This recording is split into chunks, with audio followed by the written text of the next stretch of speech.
लंबी गहरी श्वास लेंगे, करेंगे 3 बार पवित्र ओम ध्वनि का उच्चारण। तदुपरांत सरस्वती मंत्र और फिर गुरु मंत्र। ओ।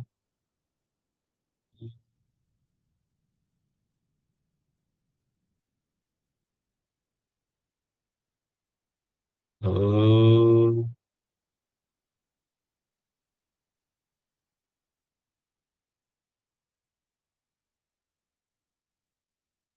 ओ।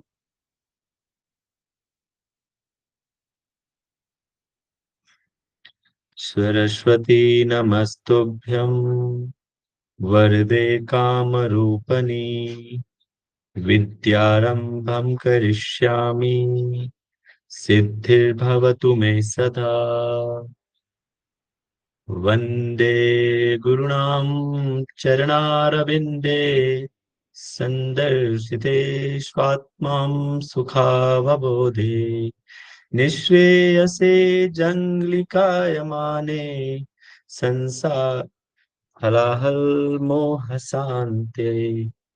आबाहु पुरुषाकारं शङ्खचक्रासिद्धारणं सहस्रं शीर्षं श्वेतं प्रणमामि पतञ्जलिं। प्रणमामि पतंजलिं। दोनों हाथों उघाड़सन करें। Rub your palms, put on your face, under your palm, open and close your eyes. Now slowly come back. Okay, सभी को प्रणाम, नमस्ते। आप सभी का स्वागत है आज की इस कक्षा में। आज हम इंट्रोडक्टरी सेशन देखेंगे। मैं सबसे पहले ये बता दूं, जब एमडीवाई स्टार्ट हुआ था तब से हम एमडीवाई के साथ जुड़े हुए हैं और तब से आज तक क्लासेस ले भी रहे हैं। और मैं तो हमेशा मान के चलता हूँ कि मैं तो अभी भी सीख रहा हूँ। और अभी से ही आपको कह दूं कि पढ़ाने के क्रम में अगर कहीं कोई त्रुटि हो सकता है कि कुछ चीजें आप हमसे बेहतर जानते होंगे, इट माइट बी पॉसिबल। ठीक है, तो हम आपसे भी सीखते हैं और मैं कोशिश करूंगा कि मैं जितना जानता हूँ, सीखा हूँ मैं अपने गुरुओं से, मैं आपको सिखा पाऊँ। ठीक है, चलिए। सबसे पहले हम जानते हैं कि यूजीसी नेट एक्चुअली है क्या। अच्छा, यहाँ पे आप मुझे ये बताएं कि कितने लोग ऐसे हैं जिन्होंने मास्टर या एमए एमएससी कंप्लीट कर रखा है, या फिर किनकी चल रही, जिनका कंप्लीट हो गया, just raise your hand. Okay, approx 4 5 6 7 8 9 10, मतलब 10 11 12 लोग हैं जिन्होंने कंप्लीट कर लिया है। बाकी अभी आई थिंक मास्टर जिनका चल रहा है, आप हैंड डाउन कर ले जिनका अभी मास्टर फाइनल ईयर है, final year, master final year. Please raise your hand, जिनका फाइनल ईयर है, चल रहा हो। Okay, great. जिनका फर्स्ट ईयर है मास्टर, एनीवन? जिनका फर्स्ट ईयर है master, first year. Okay, also few student is there, approx 5 to 6 people is there। ठीक है, कोई बात नहीं। देखो, बहुत अच्छे टाइम है, अभी आप तैयारी कर सकते हो। तो पहले देखो, जानते हैं कि यूजीसी है क्या। यूनिवर्सिटी ग्रांट्स कमीशन, उसको हम कहते हैं। UGC NET, national eligibility test. भाई, आपकी टेस्ट होती है, आप कितने पानी में हो, ठीक है, आपकी अपने सब्जेक्ट पे कितनी पकड़ है, इसकी टेस्ट होती है। और इसके थ्रू दो चीजें कैटेगरी में इसको बांटा गया है। UGC net is conducted by NTA. ये किसके द्वारा कंडक्ट किया जाता है? देखो, छोटी छोटी बातें हम जब तैयारी करते हैं ना, तो ये सब बहुत ऐसे हैं जिनको जेआरएफ हो रखा है, उनको पता ही नहीं है कि यूजीसी कौन कंडक्ट कराता है। बहुत ऐसे हैं। तो आपको छोटी छोटी बातें भी पता होनी चाहिए। मैं बहुत ग्राउंड लेवल पे आपको हर चीज समझाने का प्रयास करूंगा और कोशिश करूंगा कि आप उसको समझे। से conducted by NTA, national testing agency के द्वारा ये कंडक्ट किया जाता है। इसमें दो चीजें होती है, एक तो होता है UGC net and third second one is JRF. JRF होता है जूनियर रिसर्च फेलोशिप। जो टॉप स्कोरर्स होते हैं, जितना कट ऑफ जा रहा है जेआरएफ का, वो टॉप स्कोरर्स को हम जेआरएफ का जितना होता है वो करते हैं, और उसके नीचे वाले जो एक कट ऑफ डिसाइड किया जाता है वो होता है UGC net. And this is eligible for only assistant professor. UGC net जिनका क्वालिफाई होता है वो एलिजिबल हो जाते हैं असिस्टेंट प्रोफेसर के लिए, है ना। And both are JRF as well as UGC NET जिन्होंने क्वालिफाई किया है वो पीएचडी के लिए इनरोल कर सकते हैं अपने आप को। वैसे तो बिना यूजीसी नेट क्लियर किए भी पीएचडी में आप एडमिशन ले सकते हो, ऐसा नहीं है, लेकिन उसकी वेटेज बहुत कम रहती है। आप कहीं एडमिशन लेने जाओगे कहीं ऐसी जगह, तो उनके यूनिवर्सिटी का एग्जाम होता है अपना, वो एग्जाम देना पड़ता है। लेकिन जैसे ही आप यूजीसी नेट या जेआरएफ क्वालिफाई कर लेते हो, तो आपको वो एग्जाम देने की आवश्यकता नहीं होती, डायरेक्ट आप इंटरव्यू दे सकते हो पीएचडी के लिए और डायरेक्ट इनरोल हो सकते हो। तो ये जितना मतलब आप एडमिशन ले लेते हैं इतना आसान है, उतना आसान है भी नहीं। पीएचडी में एडमिशन लेना इतना आसान भी नहीं है जितना आप सोचते हैं। ठीक है। तो जियो ये कब होता है? आफ्टर एमए एमएससी के बाद। तो वैसे तो आप अपियरिंग में भी एग्जाम दे सकते हो, फर्स्ट ईयर में है वो भी एग्जाम दे सकते हैं। लेकिन एक चीज इसमें जानना है आपको कि अगर हमने जीआरएफ निकाल दिया तो आपके मन में ये क्यूरियोसिटी आएगी कि भाई कब तक इसका वैलिडिटी है। भाई हर चीज का वैलिडिटी होता है, एक्सपायरी डेट होती है। तो जो जेआरएफ होता है ना उसकी वैलिडिटी 3 साल होती है। जब आपने निकाला उससे 3 साल तक, अभी तक तो है आई थिंक 3 साल। अगर किसी को इसके अलावा कोई अन्य जानकारी हो तो आप शेयर कर सकते हैं। लेकिन 3 साल तक मेरी नजर में है कि 3 साल तक आप एलिजिबल होते हैं। 3 साल के अंडर आपको कहीं ना कहीं कॉलेज में पीएचडी के लिए इनरोल हो जाना है। Getting my point. लेकिन जब आप नेट निकला हुआ तो नेट तो आप ताउम्र आप कभी भी एडमिशन ले सकते हो, उसकी कोई एक्सपायरी डेट नहीं है। आप कहते हैं कि भाई जेआरएफ ही क्यों? आप देखो सरकार ने इतने अच्छे प्रावधान कर रखे हैं कि जिनका जेआरएफ हो रखा है उनको सरकार पैसे देती है कि भाई लो हमने पैसे देखा, फेलोशिप देते हैं उनको। ओके, कि आप पढ़िए। तो वो सिटी वाइज कॉलेज के अनुसार से वेरिएशन होते रहते हैं। मिनिमम एक 30+ ही मिलते हैं। जिनको जेआरएफ रहता है सरकार के द्वारा उनको 30,000 से ज्यादा की रकम पढ़ने की दी जाती है। कहीं कहीं पे कोई कोई यूनिवर्सिटी में नेट वालों को भी कुछ पैसे 5,000 7,000 इतना से दिया जाता है। ठीक है। अब आता है थोड़ा सा एज लिमिट। हाँ जी, एज लिमिट है जेआरएफ के लिए भी, उसी पे हम अभी आ रहे थे। एज की बात करते हैं तो जो जनरल कैटेगरीज के होते हैं उनको 31 साल तक आई थिंक है। ठीक है, अभी तक तो था 31 साल, लेकिन वही आप ओबीसी और एससी एसटी में चले जाते हैं तो वो 35 तक हो जाता है। ओके। फिर वही फीमेल और मेल को भी प्रेफरेंस दिया गया है। मेल को नहीं कोई प्रेफरेंस है, फीमेल को प्रेफरेंस है कि आप 35 तक आप इनरोल कर सकते हैं। ओके। तो ये बात थी एज की। इसके बाद जब आप, हाँ, अब यूजीसी नेट का एक प्रारूप है। यहाँ पे ऐसे बहुत सारे लोग होंगे जिन्होंने बैंक की तैयारी कर रखी होगी, ऐसे भी होंगे का तो होते हैं। तो उनके लिए बड़ा आसान हो जाता है पेपर 1 निकालना। अब आते हैं यूजीसी नेट में 2 पेपर होते हैं, पेपर 1, पेपर 2। पेपर 1 होता है सारे ही सब सब्जेक्ट के लिए कॉमन होता है। वो हम देखेंगे कि क्या क्या टॉपिक है।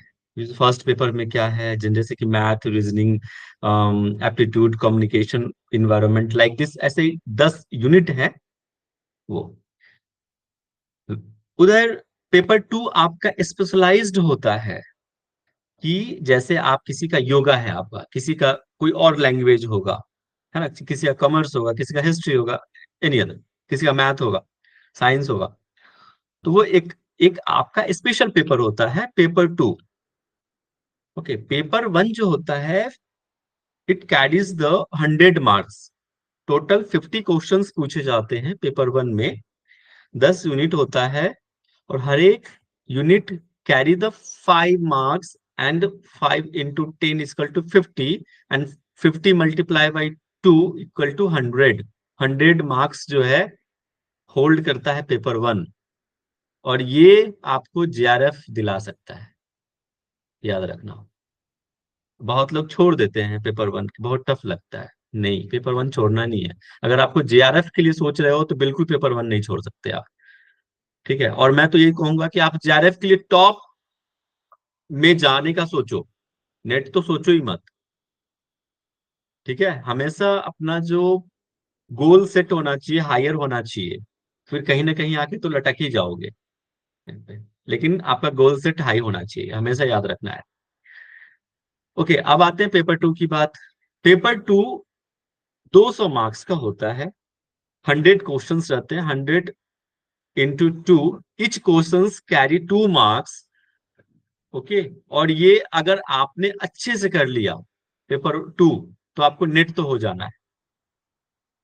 मैं बताऊंगा प्रदीप जी, फिर से बताता हूँ। पेपर वन जो होता है 50 क्वेश्चंस होते हैं, और etch questions carry 2 marks. Okay, और 10 यूनिट होते हैं, हर एक यूनिट से 5 क्वेश्चन। ऊपर नीचे हो सकता है, किसी यूनिट में 6-7 भी पूछा जा सकता है, 4 भी, कि सर ने आपने तो कहा था 5, इसमें ज्यादा पूछ दिया, ये वेरी हो सकता है। ये हमारे जो जो सेटर सेटर होते हैं ना, उनके माइंड सेट के ऊपर होता है। पेपर टू में 100 questions, etch questions carry 2 marks. Okay, syllabus में भी आपको दिखाऊंगा अभी। और इसमें 10 यूनिट होते हैं, और 10 unit carry, etch unit carry 10 questions. Okay, तो इस तरह से 100 क्वेश्चंस हो जाते हैं, 10 into 10। तो ये बात थी। और एक सबसे बड़ा पॉजिटिव पॉइंट बता सकते हो क्या है? एनीवन, एनी गेसेस, बताओ। यस सर, इसमें नेगेटिव मार्किंग नहीं है। राइट, इसमें कोई निगेटिव मार्क नहीं है। लेकिन आप ये मत समझना कि आने वाले समय में निगेटिव मार्क नहीं होगा, हो सकता है। जब स्टार्ट हुआ था, आई थिंक 2017 में यूजीसी नेट योगा आया था, आई थिंक। आप लोग देख के बताना मुझे, आई थिंक 2017 में हुआ था स्टार्ट। उस टाइम में बहुत पेपर इजी हुआ था। अब धीरे धीरे आप देखोगे ना, ईयर वाइज, जब आप ईयर वाइज के क्वेश्चंस निकाल के देखना, टफ होते गए हैं। हर एक ईयर धीरे धीरे धीरे धीरे पेपर जो होता है ना, टफ होते जा रहा है, याद रखना। एक और बात, इसमें कोई निगेटिव मार्क नहीं है, सबसे पॉजिटिव पॉइंट ये है। और इस साल में आपको 2 चांस देता है, जून और दिसंबर में। ठीक है, जून, साल में 2 बार एग्जाम होता होता है ये। ठीक है, जून और दिसंबर में, आगे पीछे हो जाता है कई बार डेट, लेकिन अप्रोक्सीमेट मतलब जून और दिसंबर में ही होता है एग्जाम। दो, बहुत ज्यादा टफ हो गया है। अच्छा, हाँ, वो तो धीरे धीरे होता रहेगा अब टफ एग्जाम, धीरे धीरे। ठीक है, तो इसलिए अच्छा है। आप तो देखो, श्लोक से उठाते हैं प्रश्न, आप देखना क्वेश्चन पेपर आप लोगों ने देखा होगा, प्रीवियस श्लोक से उठाते हैं, तो धीरे धीरे टफ होते जा रहा है आने वाले टाइम में। तो आपको भी कमर कस के, और मैं तो यही चाहता हूं कि अभी जितने लोग हैं, इस बात की मैं गारंटी लेता हूं, आप लिख लो, अगर अभी से लेके, खासकर मेरा जो लेक्चर होगा, आपको एक भी प्रश्न ऐसा नहीं होगा जो छूट जाएगा। एक आध हो सकता है, लेकिन नहीं छूटेगा मेरे सब्जेक्ट में, मैं अपनी सब्जेक्ट की गारंटी लेता हूँ। मैं लिख के देता हूँ, आप प्रीवियस ईयर के आप रिकॉर्ड भी देख लेना, पूछ लेना पुराने बच्चों से। एक भी क्वेश्चन मेरे बिना पढ़ाए हुए से नहीं पूछेगा। लेकिन आपको सिंसियर होकर रहना है लेक्चर में। जब तक मेरा लेक्चर है, आपको 100% अटेंडेंस रहेगा, ये गारंटी मैं लेता हूँ, आपके कोई भी प्रश्न मेरे सब्जेक्ट में नहीं छूटेगा, इस बात की गारंटी है। ठीक है, और बाकी में भी रहो आप, नहीं छूटेगा। ठीक है, आप यहाँ पे होंगे कुछ मेरे पुराने स्टूडेंट, आप उनसे पूछ लेना, फीडबैक ले लेना कभी। चलिए, मैं आपको ना स्क्रीन प्रेजेंट कर रहा हूँ, आप थोड़ा सिलेबस की तरफ देखते हैं। किसी का हैंड रेज है, किसी कुछ पूछना है? हेमलता जी, अभी तक में किसी को कोई डाउट है तो वो पूछ लो, फिर हम अभी सिलेबस डिस्कस करेंगे। और भी एनीवन? अमी जी, आप, yes yes please. Yes sir, 2 questions are there. Sir, जैसे कि आपने कहा कि पेपर वन यूजीसी नेट और जेआरएफ दोनों में कॉमन रहेगा, या उसमें थोड़ा कंफ्यूजन है मुझे। नहीं नहीं, अब पेपर वन जो है, मैं किसी भी, जैसे कि आपका योगा है ना, हाँ जी। अब किसी का कोई सब्जेक्ट होगा, किसी का लैंग्वेज में होगा, या फिर किसी का साइंस है, मैथ है, उससे अगर जो लोग हिस्ट्री है नेट दे रहा है, तो उनके लिए भी पेपर वन सेम रहेगा, और जो आपके योगा के लिए रहेगा, ये जी मैंने सर, बोला। वो समझा मुझे सर। मैं ऐसे हाँ पूछ जी। रही हूँ कि पेपर 1 और 2 दोनों अगर हम जब क्लियर करते हैं तो JRF के लिए हम लोग क्वालिफाई होते हैं, राइट सर? नहीं नहीं, एक्चुअली दोनों का एक बेस मार्क होता है, ओके। ठीक है। हाँ वो और जैसे कि जेआरएफ का कट ऑफ गया है 215, हाँ दोनों मिला के होता है, पेपर 1 पेपर 2, ओके, JRF के लिए। ठीक है। हाँ जी, मान लेते हैं 215 मिनिमम, मतलब 210 तक में हो जाता है, लेकिन अब धीरे धीरे लेवल बढ़ रहा है तो 215 तक भी जा सकता है जी सर। जेआरएफ के लिए। और तो वो पेपर 1 पेपर 2 मिला के रहता है, ओके ठीक सर। है। लेकिन कई बार क्या होता है कि बच्चे जो है ना, पेपर 1 फेल कर गए, पेपर 2 पास कर गए, तो फिर उसको काउंट नहीं किया जाएगा जेआरएफ में, आप फेल ही काउंट किए जाओगे। अच्छा, और पेपर 1 फेल हो गए और पेपर, यानी नहीं आप जो कट ऑफ बोल रहे हैं वो उसमें ये हो गए, तो पेपर 2 के हिसाब से आप नेट क्वालिफाई हो गए, ऐसे बोलना चाहिए, राइट सर? नहीं, आप नेट भी क्वालिफाइड नहीं है। Okay sir. आपको क्वालिफाई तो दोनों पेपर करने हैं। Yes sir. पेपर 1 भी, अब जैसे कि पेपर 1 में 20 या 30 मार्क है, उसका एक बना हुआ कट ऑफ इतना आना चाहिए, तो आपको लाना ही है, ठीक है। तो जनरली पेपर 1 में ज्यादा मार्क्स उठते नहीं है लोगों के, 50 ज्यादा, मैक्सिमम 50 तक आ ही जाते हैं, उससे ज्यादा नहीं आते, 30 50 ये तक आते हैं। लेकिन पेपर 2 आपका अपना सब्जेक्ट होता है, उसमें स्कोरिंग आप कर सकते हो, जी सर। ठीक है। और उसके हिसाब से फिर वो परसेंटाइल बनता है और हाँ उससे, जी, हाँ जी, दोनों को मिला के होता है, दोनों को ऐड करके किया और हर साल ये परसेंटाइल चेंज होता होगा सर? होता, हाँ जी, हर एक साल चेंज होता है, every year yes sir. Cut और ऑफ चेंज होते हैं। दूसरा जो यू आर क्वेश्चन। टॉप ना वहां से काउंट करते हैं, जो टॉप किया फिर वहां परसेंटाइल वहां से बनता है। ओके। सेकंड क्वेश्चन ऐसा था सर मेरा, JRF के लिए आपने एज लिमिट बताई, यानी ऐसा है कि PhD में हमें जो स्टाइफंड या जो भी गवर्नमेंट प्रोवाइड करती है उसके लिए एज लिमिट है या नहीं कहीं? नहीं, वो तो आप देखो, चलो उसके बारे में ही बात कर लेते हैं। हम्म। आपने जेआरएफ निकाला, आप इनरोल हो गए, आप हम्म। उसको 3 साल में कंप्लीट करो, 4 साल में करो, इवन 7 साल में भी लोग कुछ करते हैं, हाँ करो, सर। वो तब तक आपको मिलता रहेगा स्टाइपेंड, ओके। उसके लिए एज लिमिट नहीं है, ठीक है। जेआरएफ क्लियर करने की एज लिमिट है। ओके। तो अगर JRF क्लियर करते हैं तो ही PhD में हम एनरोल कर पाएंगे, ऐसे आपका नहीं, कहना है सर? नहीं, आप नेट भी क्लियर करोगे तो भी इनरोल कर सकते ओके हो। Sir, thank you so much sir. लेकिन जो वेटेज होता है ना, वेटेज की बात, वो जेआरएफ को ज्यादा वेटेज दिया जाता है। जी सर, बट यंग लोगों को फिर ज्यादा यानी गवर्नमेंट प्रोत्साहित करती है, ऐसा हुआ ना सर? नहीं, ऐसा कुछ भी नहीं है, ऐसा कुछ भी नहीं है। ऐसे कई ऐसे लोग हैं जो, ऐसे व्यासा हो या फिर दिल्ली में है, कई ऐसे जगह हैं जो 45 प्लस वाले लोग कर रहे हैं पीएचडी, उनका सर जेआरएफ का मार्क्स है, बट वो स्टाइपेंड नहीं ले सकते वो, हाँ ठीक वही है, पूछ रही हूँ नहीं सर, मिलता। स्टाइफंड उनको एज लिमिट के हिसाब से ही मिलता होगा ना? हाँ जी, उनको नहीं मिलेगा, जी सर। क्योंकि वो उनका क्रॉस कर गया है, वो जेआरएफ के लिए इलिजिबल नहीं है, भले जी उनको सर। मार्क्स जेआरएफ के बराबर है, वो नेट में काउंट किए जाएंगे फिर, क्योंकि जी नेट सर। का एज लिमिट नहीं है, जेआरएफ का लिमिट है। ओके, थैंक यू अब सो मच सरकार सर। इतनी भी तो फैसिलिटी नहीं दे सकती ना, हाँ सर। होते, है कि नहीं। चलिए थैंक यू सो ठीक है, मच। ओके। और किसी any questions, any doubt you can ask, otherwise I will move.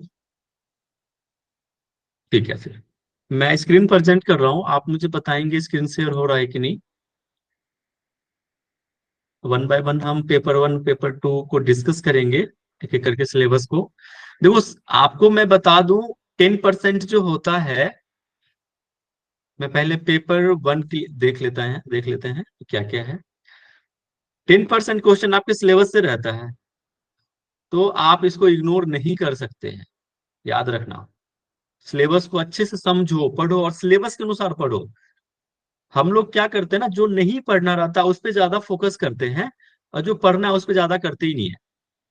कई बार होता है कि आपको जो यूनिट, अब जैसे पतंजलि योग सूत्र है, या फिर हठ योगी ग्रंथ में हठ प्रदीप का हो गया, घृण से, ये ज्यादा वेटेज रखता है, हम उस पर फोकस नहीं करते हैं। और जो कम स्कोरिंग वाले हैं, जहां से कम क्वेश्चन पूछे जाते हैं, जैसे योग बीज हो गया, छोटे छोटे हैं, वहां पे हम ज्यादा अपनी एनर्जी डालते हैं, ये गलत है। एग्जाम, नेट का एग्जाम जो है ना, अगर आपने 60% भी पढ़ लिया अच्छे से, 40% का सिलेबस ऊपर ऊपर देख लिया तो भी आप जेआरएफ कर लोगे, इस बात की गारंटी है। कुछ ब्रेन का यूज भी किया जाता है। Getting my point what I am saying, कि आपको अपने लॉजिकल माइंड का यूज करके भी आप नेट निकाल सकते हो। वो धीरे धीरे हम देखेंगे, आपको समझ में भी आ जाएगा। धीरे धीरे जो है हम क्वेश्चन जब डिस्कस करेंगे तो क्वेश्चंस कैसे लेते हैं, जरूरी नहीं आप 100% पढ़ो, ठीक है, लेकिन सिलेबस पूरा अच्छे से पढ़ लो एटलीस्ट, कि भाई क्या है टॉपिक। देखो पेपर 1 में सबसे पहले जो होता है टीचिंग एप्टीट्यूड है। आपको मैम या टीचर कोई भी होंगे आपके रिस्पेक्टिव जो टीचर्स होंगे वो पढ़ाएंगे पेपर 1 में ये टीचिंग एप्टीट्यूड। फिर जिन्होंने मैंने पहले कहा जिन्होंने बैंक वैंक की तैयारी कर उनके लिए ये सब पेपर 1 बड़ा इजी हो जाएगा। वहां पे भी इस तरह से पढ़ना होता है, कुछ मैथ रीजनिंग ये सब। रिसर्च एप्टीट्यूड से वेरी इंपोर्टेंट, ये आपको अच्छे से पढ़ना है ताकि जब आप इनरोल हो पीएचडी में तो ये बहुत काम आएगा आपको, ठीक है। रिसर्च एप्टीट्यूड, इसके बाद हो गया हम रिसर्च के बारे में। एक्चुअली बेसिकली हम इसमें जानते हैं कि कौन कौन सा कैसे कैसे रिसर्च होता है ना, ये चीजें।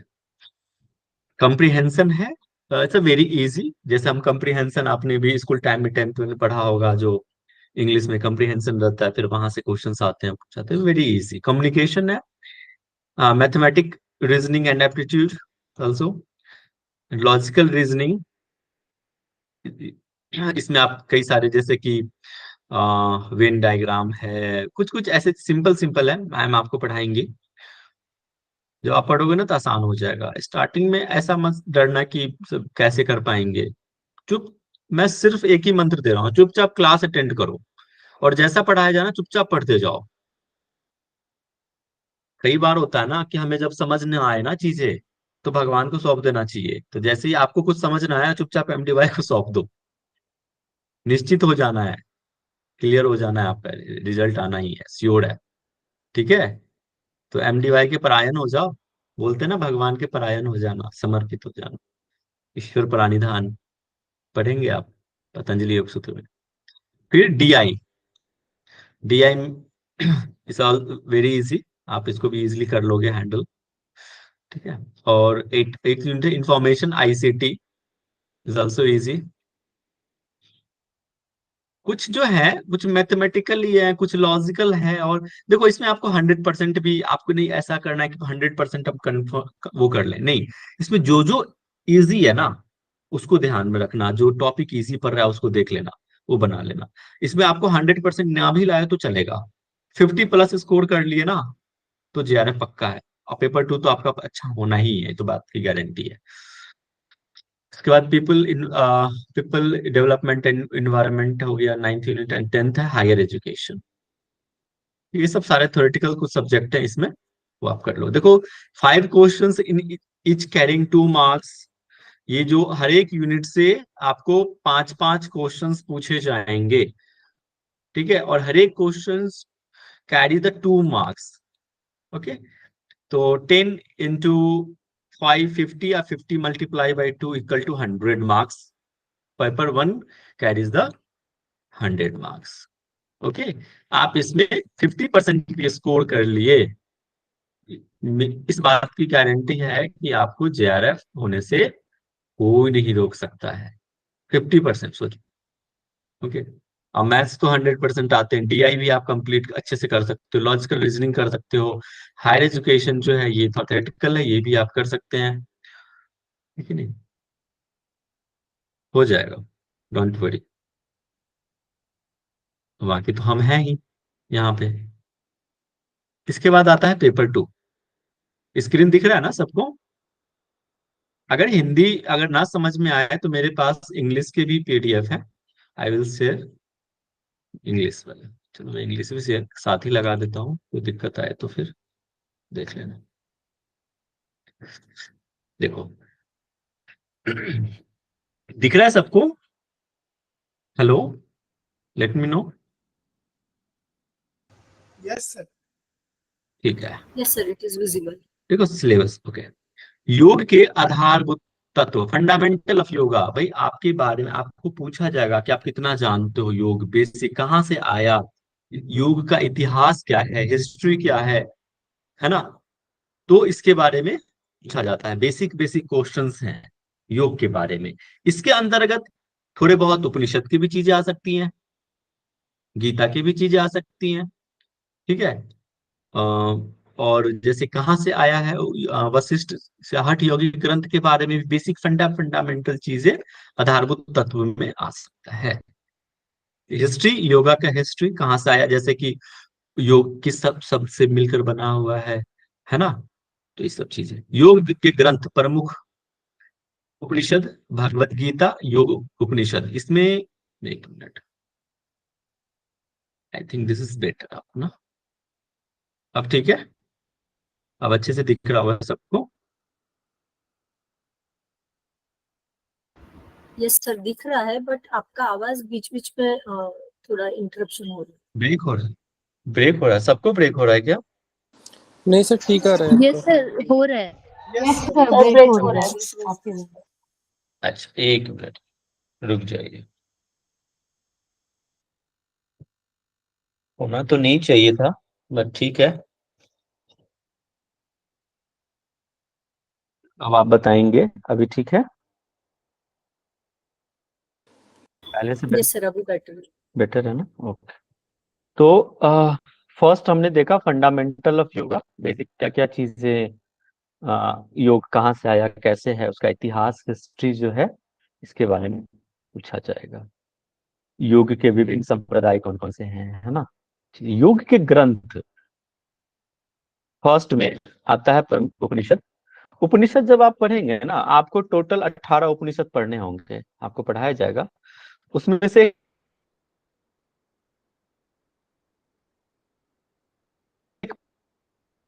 मेन लिस्ट आप पढ़ना रहेगा 10, और योग उपनिषद 8 है, टोटल 18 पूछा जाएगा आपसे। फिर भगवत गीता के बारे में, उसमें सारे सब्जेक्ट 18 अध्याय आपको नहीं पढ़ने हैं, ठीक है। मैं ये भगवत गीता का जो टॉपिक है मैं खुद ले रहा हूँ, ठीक है, और बहुत ही आनंद आने वाला है, इस बात की आपको सर गारंटी। वॉइस इज तो क्या not clear sir. Voice break हो रहा है सर। Yes sir.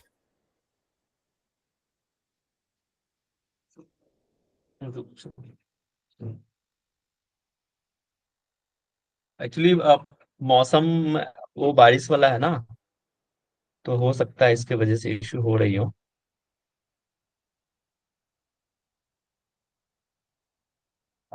अभी ठीक है आवाज?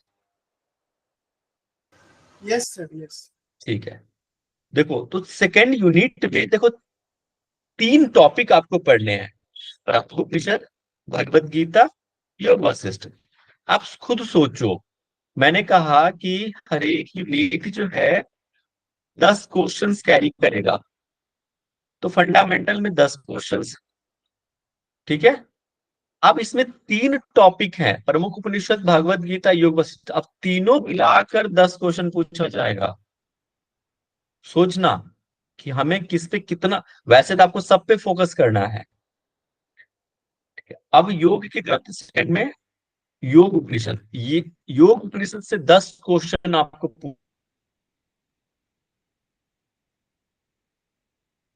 पूछे, और ये 10 तो सोचना महत्वपूर्ण है, इसको अच्छे से पढ़ना बहुत जरूरी है। पतंजलि योग सूत्र 10 क्वेश्चन कैरी करता है। समटाइम्स एक बार 14 क्वेश्चन के आसपास पूछा गया था, तो वेरिएशन वेरी कर सकता है क्वेश्चंस, ठीक है। हठ योग की ग्रंथ, जिसमें हम हठ प्रदीप का, वशिष्ठ संहिता, और योग बीज, हठ रत्नावली, घिरण संहिता। घिरण संहिता का टॉपिक मैं खुद ले रहा हूं इस बार, तो इससे पूछा जाएगा। और सबसे ज्यादा क्वेश्चन, एक बार तो पतंजलि सूत्र वेटेज रखता है, घिरण संहिता, हठ प्रदीप, वेरी इंपॉर्टेंट, ठीक है। ये हठ योग के ग्रंथ के अंतर्गत आते हैं, वो पूछा जाएगा।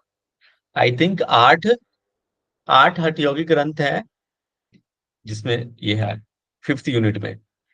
इसके बाद एनाटॉमी है आपको पढ़ना, जिस सामान्य मनोविज्ञान, साइकोलॉजी, ठीक है, मानव शरीर रचना, क्रिया विज्ञान एवं परिचय। मतलब आपको एनाटॉमी पढ़ना है, एंड डाइट एंड न्यूट्रिशन, ठीक है, ये 6 यूनिट में है। योग एवं स्वास्थ्य, इसके अंतर्गत आपको हम इसके अंतर्गत आपको पढ़ाया जाएगा आयुर्वेदा। ठीक है, और एक और टॉपिक है आयुर्वेद है, और हम आगे देखते हैं 7th में चिकित्सीय योगा थेरेपी। मैं खुद इस बार इसका टॉपिक ले रहा हूँ फिर से, थेरेपेटिक योगा। इससे भी 10 क्वेश्चंस पूछे जाते हैं, जैसे कि आपको कार्डियोवैस्कुलर डिजीज से क्वेश्चन कुछ पूछ दिया जाएगा, या रेस्पिरेटरी डिसऑर्डर से कुछ क्वेश्चंस रह सकते हैं। ठीक है, या फिर साइकेट्रिक या मस्कुलर स्केलेटल से रह सकता है, नर्वस से रह सकता है, न्यूरो से रह सकता है, इंडोक्राइनल से पूछ सकता है। तो 10 क्वेश्चंस है, उसमें पूछा जा सकता है। आप जब एनाटॉमी पढ़ेंगे उसमें 11 सिस्टम आपको पढ़ने होंगे, तो उसके बारे में अच्छे से पढ़िएगा। ये आपको तो जरूरी है। ऐसे आप योगा, आने वाले योगा थेरेपिस्ट, योगा इंस्ट्रक्टर और फिर योग से जुड़े हुए हैं आप, तो आपको अपने शरीर के बारे में पता होनी चाहिए। ठीक है, थेरेपेटिक योगा पता होना चाहिए। आप योग सिखाते हैं, आपको पता होना चाहिए किसको क्या सिखाना है। तो इसका एग्जाम के दृष्टिकोण से है ही, और आपके अपने पर्सनल लाइफ में भी इसकी बहुत महत्ता रहती है। इसके बाद योग का अनुप्रयोग, एप्लीकेशन ऑफ योगा। जैसे आप क्लास लेते हैं तो कैसे क्लास होना चाहिए आपका, ठीक है, और क्लास में किस तरह से आप प्रेजेंट करना है, ये बेसिक बेसिक चीजें जो हैं इसमें पूछा जाता है। इसकी एक बुक आती है, घोराटे की बुक है, वो आप जरूर खरीद लेना। बुक की लिस्ट आई थिंक आप लोग को अभी नहीं मिली होगी, लेकिन मिल जाएगी। आप मैसेज करना राहुल सर को या फिर जितेंद्र जी को, तो वो लिस्ट भेज देंगे, जल्दी ही भेज देंगे। तो बुक की कुछ लिस्ट है, वो आप परचेज कर लेना। और देखो, सबसे बड़ी एक बड़ी अच्छी बात है हमारे एमडीवाई की, हम लोग जो फाइनेंशियली वीक होते हैं आर्थिक से, तो उनको एमडीवाई बुक भी प्रोवाइड कराती है फ्री ऑफ कॉस्ट। ओके, लेकिन जेन्युइनली अगर आपको इसकी आवश्यकता है, फाइनेंशियली आप ट्रेवल में हैं, तो एमडीवाई प्रोवाइड भी कराती है। इसके बाद आता है क्रियात्मक योग। ठीक है, इसमें आपको जैसे कि किसी किसी संप्रदाय में कौन सा, जैसे कि डीएसबी में कौन सा योगा है, फिर एसवीएसए में क्या चलता है, तो ये सब चीजें आपको पढ़ाया जाएगा। प्रैक्टिकल योगा है, क्रियात्मक है, प्रैक्टिकल योगा, जिसमें सटकर्म, आसन, प्राणायाम, मुद्रा बंध, ध्यान, सूर्य नमस्कार के बारे में। और किसी किसी अलग अलग कॉलेज यूनिवर्सिटी में जिसका, जैसे सविता ध्यान, देश में सविता का ध्यान है, फिर क्यूआरटी, एमएसआरटी, एसवीएसए में जो रहते हैं वो चलता है, वो सब भी यहाँ पे है। क्रियात्मक योग ये 10 क्वेश्चंस कैरी करता है। ये टोटल हमारा 10 यूनिट है। आप इसको डिटेल में देख सकते हैं कि क्या क्या है योग के आधारभूत तत्व में। देखो, यहाँ उपनिषद के बारे में, वेद के बारे में, प्रस्थान त्रयी, ये गीता क्या है, प्रस्थान त्रयी है ना, हम पढ़ाएंगे आप। फिर आपको सठ दर्शन के बारे में, ये सब चीजें, ये सिलेबस इसी के अंतर्गत क्वेश्चन आता है, आपको सिलेबस के अनुसार पढ़ाई करनी है। ठीक है, आप हमेशा जब आप स्टडी करें तो सिलेबस के अकॉर्डिंग स्टडी करें। फिर ज्ञान मीमांसा, तत्व मीमांसा, आचार मीमांसा, मुक्ति, सांख्य योग अच्छे से पढ़ना, सो वेरी वेरी इंपॉर्टेंट। और ये जब आप पतंजलि योग सूत्र पढ़ेंगे ना, उससे पहले सांख्य योग अच्छे से पढ़, तो आपको अच्छे से और क्लियर हो जाएगा पतंजलि योग दर्शन। उसके बाद महाकाव्य स्मृतियों का परिचय, रामायण महाभारत के बारे में भी थोड़ा थोड़ा बेसिक नॉलेज है। सिलेबस मतलब बहुत ही अच्छा बनाया गया है इसमें। फिर पतंजलि योग, उसके बाद गुरुओं के बारे में जानना है ना, पतंजलि के बारे में, गोरक्षनाथ, उसकी क्या क्या परंपराएं, उनके उनके बारे में। फिर नारद भक्ति सूत्र, फिर कबीरदास, तुलसीदास, इनके बायोग्राफी के बारे में है ना, इनके बायोग्राफी के अंदर पूछ सकता है कि इनकी कौन सी रचना रही है, कबीरदास की या तुलसी या सूरदास की। ठीक है, स्वामी विवेकानंद, अरविंदो घोष, इसका महर्षि रमन, महर्षि ज्ञान सरस्वती, इसी के नाम पे मेरे एकेडमी का नाम है, इसकी परंपरा है। तो ये चीजें पढ़ना है, तो टू द पॉइंट पढ़िए आप। ठीक है, फर्स्ट यूनिट में। फिर ये दो श्यामाचरण लाहिड़ी महाशय, योगानंद जो गुरु हुए हैं, आपने पढ़ा होगा द ऑटोबायोग्राफी ऑफ योगी, बहुत लोगों ने भी पढ़ा होगा। उनके गुरु थे ना श्यामाचरण लाहिड़ी महाशय, लाहिड़ी। जब आप पढ़ना, कृष्णामाचार्य अष्टांग योग इन्होंने दिया था, अष्टांगा विन्यासा, कृष्णामाचार्य साउथ में जो है, ये और बीकेएस अयंगर, ये दोनों ही एक दूसरे के समकक्ष रहे हैं। शिवानंद सरस्वती, इनके ही जो हम बुक पढ़ेंगे, बिहार स्कूल ऑफ नहीं, अब वो सत्यानंद सरस्वती है, सॉरी, उनके बुक हम पढ़ते हैं जो, ठीक है। ये शिवानंद सरस्वती है, ये अलग है। स्वामी राम, इसका महर्षि महेश योगी, जिसने ट्रांसेंडेंटल मेडिटेशन के बारे में दिया था, पंडित श्री राम शर्मा आचार्य, ये हरिद्वार में जिनका आश्रम है, या डीएसबीबी, मैं भी वहीं से हूँ। इसके बाद इन्होंने सविता के ध्यान के बारे में बताया, शांति कुंज, योग के अनुत्थान, इस सब के बारे में आपको पूछा जी, ज्ञान योग, भक्ति योग, कर्म योग, राजयोग, योग, योग, उपचार, ये 1 2 3 4 5 6 प्रकार की योग के बारे में है चर्चा, इसके बारे में पढ़ना है। फिर जैन मत, जो जैन समुदाय है, उनके अनुसार से योग के तत्व क्या क्या रहे हैं, उनके विचार क्या रहे हैं। फिर बौद्ध, जैन और बौद्ध के बारे में पढ़ना, तो यही सब है। फर्स्ट यूनिट के अच्छे से पढ़ना है। इसके बाद आता है सेकेंड यूनिट में भी उपनिषद के बारे में, ठीक है। तो यहाँ पे इस आपको याद कर सकते हैं, इस तरह से आप याद कर लिए, इस केन कट प्रश्न मुंड मांडो के एतरे तेतरे, इस तरह से हम लोगों ने याद करी थी, पूरा याद करवाया गया था। ये पूरे 10 जो है प्रमुख 10 उपनिषद है, आपको बताया ना। और 8 क्या है, योग उपनिषद, सिर्फ 8, लेकिन वो कितने मार्क्स कैरी करता है, 10 क्वेश्चंस कैरी करता है, 20 मार्क्स, ठीक है। तो ये आपको पढ़ाया जाएगा, इसको अच्छे से आप पढ़िएगा। उपनिषद 18 उपनिषद आपको टोटल पढ़ने हैं। इसके बाद भगवत गीता में देखो, सारे अध्याय नहीं पढ़ने 18 के 18, आप देखना सिलेबस, थर्ड है, सेकंड चैप्टर है, फर्स्ट चैप्टर तो पूछा ही नहीं है, फर्स्ट चैप्टर तो पूछना ही एग्जाम में आएगा। कर्म योग है, और 18 के अध्याय के नाम आप याद कर लीजिएगा, ठीक है। और अध्याय 7 है, 12 है, 6 है, 14 17 और 16 और 18, सारे अध्याय आपको नहीं पढ़ने हैं भगवत गीता में। फिर योग वशिष्ठ के बारे में, ठीक है, योग वशिष्ठ के प्रमुख विद्वान, आदि व्याधि क्या धारणा है ना, आदि व्याधि जो इशू है हमारे बॉडी, जो शारीरिक और मानसिक जिसको हम कहते हैं, तो ये आपको योग वशिष्ठ में डिटेल में पढ़ाया जाएगा। इसका थर्ड यूनिट है में योग उपनिषद, इसमें 8 जो है टोटल, 8 उपनिषद आपको पढ़ना है। देखो अष्टो, इसमें आपको योग कुंडलिनी, योग चूड़ामणि, त्रिशिखी, ब्राह्मण उपनिषद, योग तत्व उपनिषद, सांख्य बिंदु उपनिषद, इसको आप अच्छे से पढ़ेंगे, आदि बिंदु और योगराज उपनिषद, ठीक है। तो इसमें आपको पढ़ना है, देखो ना यहाँ रोग राज्यों में, इसको आप बिल्कुल, इसमें बहुत क्वेश्चन इससे आता है, क्वेश्चन से 9 चक्रों की भी चर्चा है। इसके बाद आता है चौथा यूनिट, पतंजलि योग सूत्र, वेरी वेरी इंपोर्टेंट। पतंजलि योग से बहुत भर भर के क्वेश्चन आते हैं, जिसमें से 4 पाद हैं, समाधि, ठीक है, साधन, विभूति और कैवल्य। ये 4 पाद में ही पतली सी बुक आती है कैवल्य, इसके कौन सा है उसका, गीता प्रेस का, ठीक है, 18 रुपए की बुक आती है वो, छोटी सी, लेकिन बहुत क्वेश्चन, और ये बहुत इंपॉर्टेंट है, आप पढ़ना है इसको, अच्छे ढंग से पढ़िएगा पतंजलि योग सूत्र, ठीक है, मजा आ जाएगा, पढ़ेंगे आप अच्छे से। इसके बाद 5th यूनिट है हठ योग की ग्रंथ, इसमें जिसमें से कौन कौन से योग बेस्ड है, वर संहिता, शिव संहिता, वशिष्ठ संहिता, सिद्ध सिद्धांत पद्धति, एसएसपी, जिसमें आज इसमें पढ़ोगे ना कि पिंड की उत्पत्ति कैसे होती है, ये सब पिंड के बारे में, शरीर की उत्पत्ति के बारे में बताया जाएगा। हठ प्रदीप का वेरी वेरी इंपॉर्टेंट,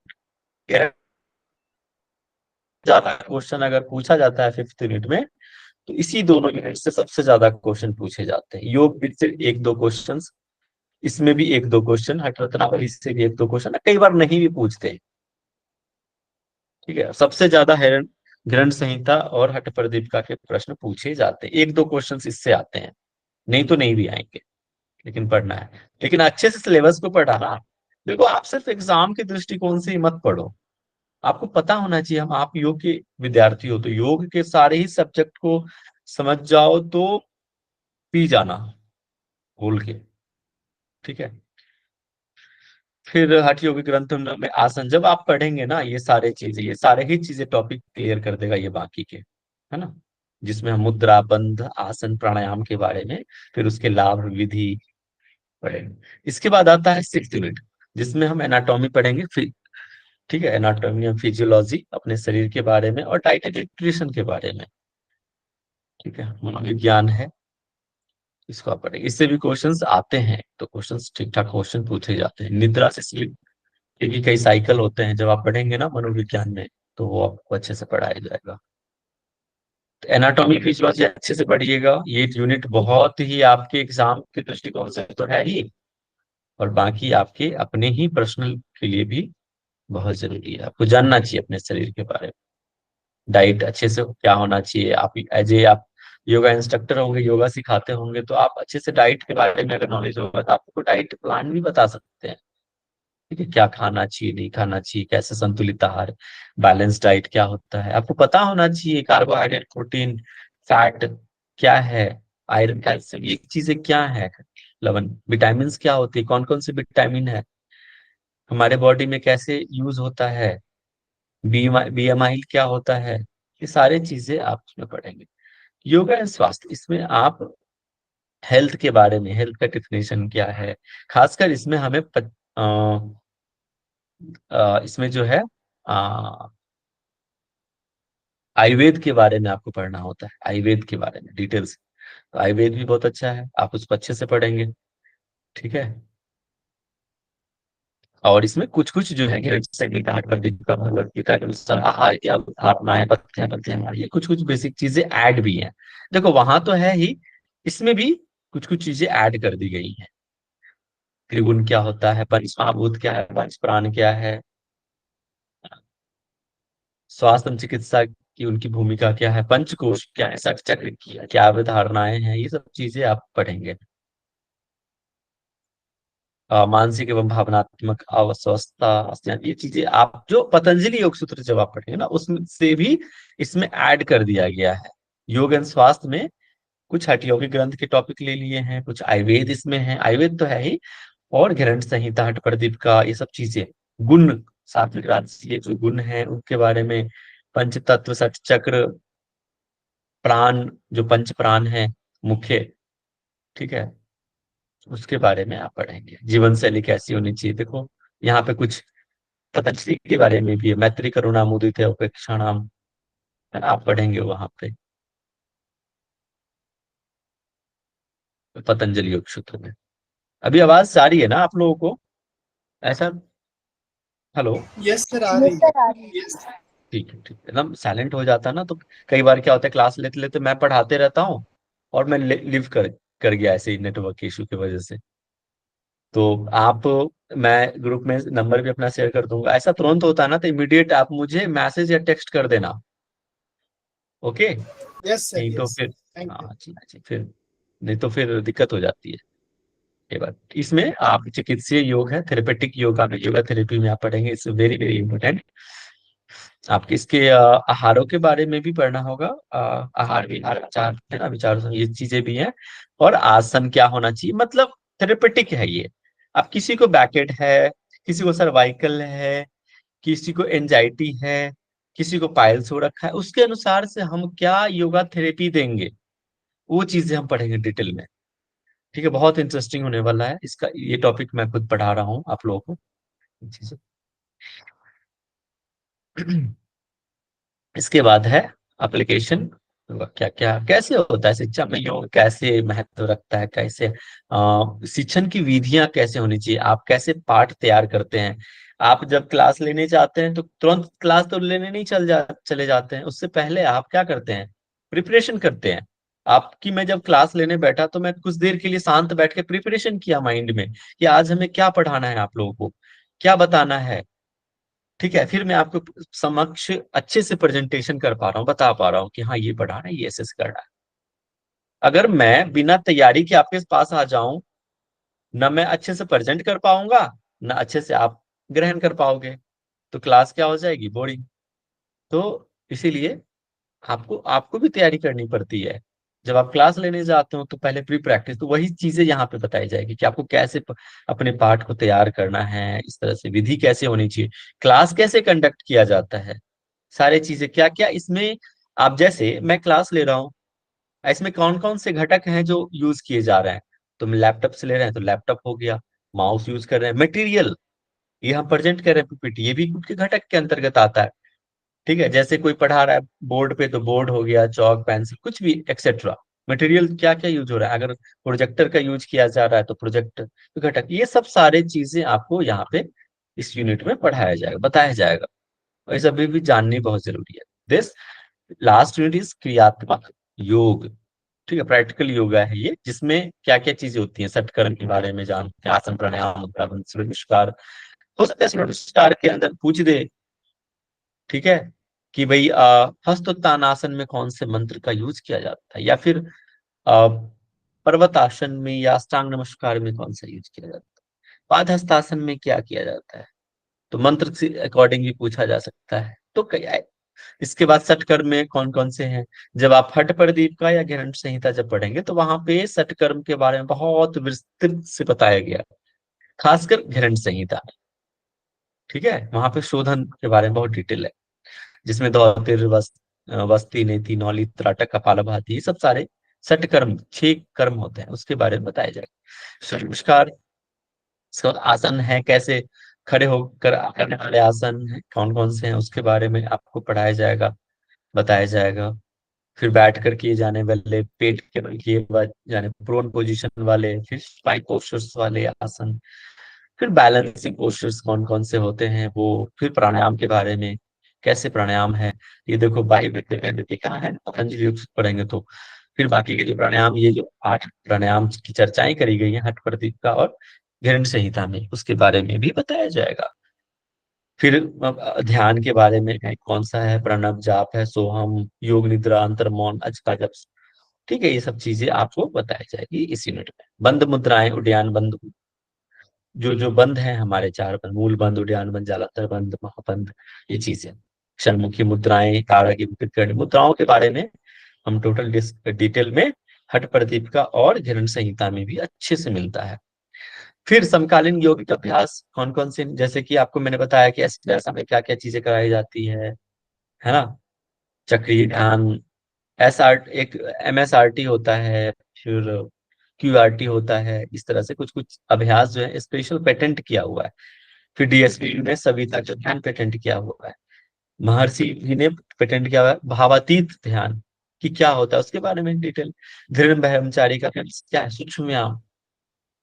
ठीक है, तो ये चीजें आप, अब योग निद्रा किसका है क्या हुआ, बिहार स्कूल ऑफ योगा, जिनकी बुक हम पढ़ेंगे, गृहण संहिता हो उसका, बहुत सारे बुक हैं जो हम बिहार स्कूल ऑफ योगा का पढ़ते हैं।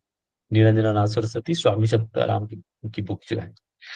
ओके, ये टोटल हो गए 10 यूनिट्स।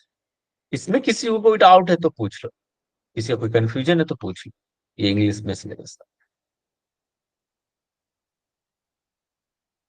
No doubt. सर ये जो षटकर्म्स वगैरह है तो ये प्रैक्टिकली भी बताए जाएंगे क्या? नहीं, प्रैक्टिकली नहीं बताया जाएगा, थ्योरेटिकली। ये सब सारे ना थ्योरेटिकल आपको बताया जाएगा कैसे होता है, प्रैक्टिकली नहीं। ओके ठीक है, सर। सर और इससे आपको अदर एग्जाम में क्वेश्चन यूजीसी सकते हैं क्या? यूजीसी नेट में आपको प्रैक्टिकली करके नहीं दिखाना है। ठीक है, तो तैयारी आपकी जो कराई जाएगी नेट के दृष्टिकोण से, यूजीसी नेट के दृष्टिकोण से किया कराया जाएगा कि वहां पे कैसे करना है, वहां पे क्या पूछा जाता है, बस उसी के दृष्टिकोण से पढ़े। ओके, सर सेकंड और थर्ड वाले यूनिट का कुछ बताओ, वो थोड़ा सा मुझे अभी कंफ्यूजन होता है। क्या कह रहे हैं। सेकंड और थर्ड वाले यूनिट सर, उसमें थोड़ा सा कंफ्यूजन है, एक बार वो प्रोसेस थोड़ा सा बताओगे कौन से सेकेंड एंड मतलब। Third, sir yes sir. Second paper 2 का क्या, yes sir paper 2। Second and third ना। ओके, जस्ट मैंने ये नंबर शेयर कर दिया है चैट बॉक्स में, so you can save it. कभी भी ऐसा कुछ दिक्कत आती है देन यू कैन मैसेज। और सेकेंड यूनिट है कौन क्या उसमें, अच्छा वो उपनिषद वाले चीज, उसमें क्या कंफ्यूजन है। देखो योग के ग्रंथ फर्स्ट में, ये सारे ही योग के ग्रंथ ही हैं, उपनिषद आएगा। ठीक है, पर उपनिषद जिसमें 10 उपनिषद हमें पढ़ना है, ईस्केन कठ, प्रश्न मुंड मांडोक्य, ऐत्रेय तैत्रेय छांदोग्य और बृहदारण्यक। ठीक है, ये 10 उपनिषद आपको पढ़ने हैं। फिर भगवत गीता पढ़ना है एक अलग से, फिर योग वशिष्ठ पढ़ना है, ये सेकंड यूनिट में आता है। और थर्ड यूनिट में आता है सिर्फ योग उपनिषद, ये अलग है योग उपनिषद, जिसके अंतर्गत आपको योग उपनिषद, योग चूड़ामणि उपनिषद, त्रिशिखी ब्राह्मण उपनिषद, योग तत्व उपनिषद, ध्यान बिंदु उपनिषद, नाद बिंदु उपनिषद, योग राज उपनिषद, इस सिलेबस को आप डाउनलोड कर लीजिएगा। मैं ग्रुप में शेयर कर दूंगा दोनों ही, पेपर 1 पेपर 2, आप इसको डाउनलोड कर लेना, देख लेना। ओके, अब क्लियर है? Yes sir. Sir any other? हाँ जी। सर मैंने कुछ प्रीवियस पेपर्स देखे और मैंने ये भी जाना कि कई जगह पे उन्होंने पूछा है कि संस्कृत श्लोक एंड ये कौन से अध्याय से है या कौन से चैप्टर से है फ्रॉम भगवत गीता और या कोई भी ग्रंथ का, तो this will become very difficult to by heart those all shlokas. So देखो how we can आपको, tackle this kind of. हाँ देखो, आपको ना सारे ही श्लोक याद करने की आवश्यकता नहीं है। अब जैसे भगवत गीता जब मैं पढ़ाऊंगा और प्रीवियस ईयर के क्वेश्चंस आपको लेके आऊंगा, आप लोग भी लेके आना, तो हम डिस्कस करेंगे, देखेंगे कि आप उस क्वेश्चन को कैसे हैंडल करो। आप जैसे देखो, जस्ट एन एग्जाम्पल आपको मैं बताता हूँ। जैसे 12वां अध्याय है भक्ति योग, है ना, 12वां अध्याय है, और वहां पे जब आप इस श्लोक को गौर से मैं आपको समझाऊंगा, बताऊंगा कि आप पूछ देगा कि भक्त के प्रकार, वहां पे पहला ही ये श्लोक है, आ, अभी मुझे एग्जैक्ट याद नहीं आ रहा, देखना पड़ेगा, कि ऐसे भक्तास्त्वाम पर्युपासते, भक्तों मतलब कि जो दो प्रकार के भक्त की चर्चाएं करी गई है। एक तो सगुण जो है उसकी जो उपासना करते हैं, और एक है जो निर्गुण है और निराकार है, अविनाशी है उनको। तो जो आप श्लोक पढ़ेंगे ना, अब भक्ति योग है, भक्त भक्ति के बारे में चर्चा करिए, भक्त के प्रकार के बारे में चर्चा है, तो कहाँ से है? भक्ति योग। आपको जब 12वां अध्याय 18वां अध्याय याद कराए जाएंगे, तो आपको समझ में आए, अरे हाँ, ये तो भक्ति योग के अंतर्गत इस तरह से है। तो आपको देखो 80% आपको अपने लॉजिक माइंड भी लगाना पड़ता है यहाँ पे, कि ये भक्त के बारे में बात करी जा रही है। ऑप्शंस देखिए कि भाई कहाँ पे है, 12th चैप्टर तो नहीं है ये, ऑप्शंस उसके अनुसार से दिए जाएंगे। इतना डिफिकल्ट नहीं पूछता है कि आपको कंफ्यूज कर दे, ठीक है? इतना, आप उसमें ऑप्शन दे देगा, भक्त के बारे में पूछ रहा है अगर, तो ऑप्शन दे देगा क्या, पुरुषोत्तम योग, भक्ति योग, इसके बाद पहला कौन सा है, अर्जुन विषाद योग, ठीक है? इस तरह से ऑप्शन दे देगा, आपको समझ में इजिली आप पिक कर सकते हो ऑप्शन से कि भाई क्या होना चाहिए इसमें आंसर। वो मैं आपको तरीका बताऊंगा कि कैसे आप क्वेश्चंस को हैंडल करना है। आप डोंट वरी, उसके लिए निश्चिंत रहिए। और देखो, आप तो थोड़ी सी कमर तो कसनी पड़ेगी, अब धीरे धीरे एग्जाम तो टफ होते जा रहा है।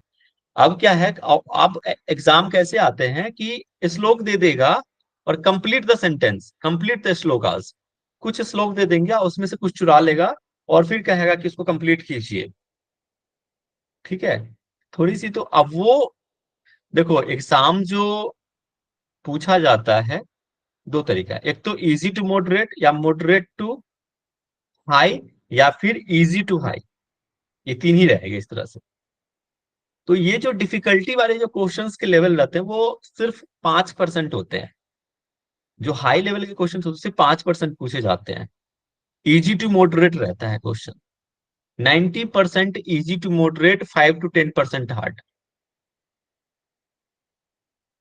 ठीक है? याद एकदम अच्छे से याद समझ लो इस बात को, ठीक है? All clear? Yes. Thank you. Thank you. Any other questions then you can ask. This is all about the syllabus, ठीक है? ये हम जान गए, जिसमें से मैं आप लोगों को 3 टॉपिक पढ़ाने वाला हूं। एक है श्रीमद् भगवत गीता, ठीक है, जिसमें हमने आपको सेकेंड यूनिट में आपको बताया था कि उसमें है प्रमुख उपनिषद के साथ साथ आया था, तब मैंने शेयर किया था, योग वशिष्ठ और ये भगवत गीता और प्रमुख उपनिषद। इसके बाद मैं आपको पढ़ाऊंगा थेरेपेटिक योगा, जो 10 मार्क्स कैरी करता है, वेरी वेरी इंपॉर्टेंट। और थर्ड है वो है घृण संहिता, वेरी वेरी इंपोर्टेंट हठ योगिक ग्रंथ। ओके, तो ये आपको मैं 3 टॉपिक पढ़ाऊंगा और ये मैं आपको आश्वस्त करता हूं कि आपको कोई भी दिक्कत नहीं आने वाली है सब तीनों में। ओके, लेकिन आपको रेगुलर रहना है, इस बात की आपको गारंटी लेनी होगी। छूट जाता है कई बार तो आप रिकॉर्डिंग सुन लीजिएगा, देखो कितनी अच्छी फैसिलिटी है, सेम डे रिकॉर्डिंग रहता है, और अगर छूट गया तो आप रिकॉर्डिंग सुन लेते हैं। लेकिन जितना मजा लाइव क्लास का होता है ना, उतना रिकॉर्डिंग का नहीं रहता। वो छूट जाता ना, छूट ही जाता है। ठीक है, वो फिर नहीं होता रिकवर। नोट्स भी बनाते रहना है साथ में साथ। ठीक है, ये नहीं कि अपन नोट्स को बाद में